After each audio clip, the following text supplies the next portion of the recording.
Marunong ka magbenta. Kailangan mo lang matutong magbenta online. Online selling is not about pagiging madaldal. It's about being clear, visible, and trusted. Maraming beginners ang nagkakamali dito. Gusto agad mag-close kahit wala pang tiwala. Sa online, kikilalanin ka muna ng tao bago sila bumili. Step 1, be visible.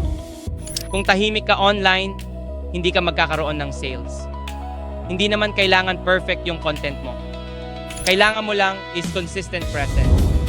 Clarity builds trust. Trust builds sales. Araw-araw kung kaya. Step 2, be clear. Sagutin mo agad ang tanong ng tao. Para kanino to at paano niya ako tutulungan? Kapag hindi clear, mag-scroll agad sila. Step 3, build micro-trust. Online trust is built in small moments. How you reply, how fast you respond, how simple you explain, how calm you sound. No need maging expert agad. Kailangan ng tao is yung totoo. Instead of posting, PM me for details. Try this.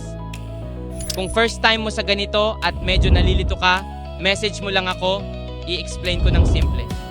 That line sells confidence, not pressure. Remember, online selling is not about closing fast. It's about being the safe choice.